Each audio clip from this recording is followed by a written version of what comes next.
मैं आज याद कर रहा था कि जब राम जन्मभूमि का मुकदमा चल रहा था तो उस समय वो जिला न्यायालय में था। जिला न्यायालय में निर्णय हो जाता तो फिर हाई कोर्ट में उसकी अपील हो सकती थी। हाई कोर्ट में निर्णय के बाद में सुप्रीम कोर्ट में अपील हो सकती थी और इसमें लंबा समय लगता जाता। तो उस मुकदमे को हाई कोर्ट के 3 जजों की पीठिका को ट्रांसफ़र किया गया था और इसलिए सुप्रीम कोर्ट में जो हुआ था वो फर्स्ट अपील थी। मैं सहमत हूँ सुप्रीम कोर्ट से कि ये मामला पेचीदी भरा है और इन पेचीदगियों को समझने के लिए एक वरिष्ठ और अनुभवी जज की आवश्यकता थी। इसलिए उन्होंने कहा कि सिविल जज नहीं, डिस्ट्रिक्ट जज के पास में, और ऐसा डिस्ट्रिक्ट जज जो अनुभवी भी है, सीनियर भी है, ये मुकदमा जाएगा। हम इससे सहमत हैं।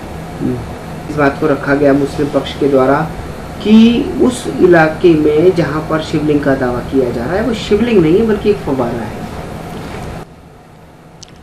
हम लोग इस बात का धैर्य रखते हैं कि कोर्ट जांच करे।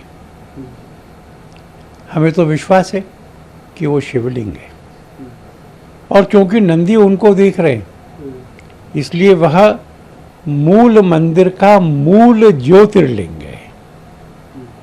12 ज्योतिर्लिंगों में से एक जो मुगलों के आक्रमण के समय मंदिर ध्वस्त करने के बाद में वजू खाने के नीचे लोप हो गया था, वही है। हम इसको प्रमाणित कर सकेंगे कोर्ट में और सुप्रीम कोर्ट ने इस मुकदमा का जो निर्णय करेंगे उन जज को लोकल कमिश्नर की रिपोर्ट प्रमाण लेने के लिए अधिकृत किया है। कोर्ट गवाहियाँ लेगी, हम साबित करेंगे कि ये मूल ज्योतिर्लिंग है।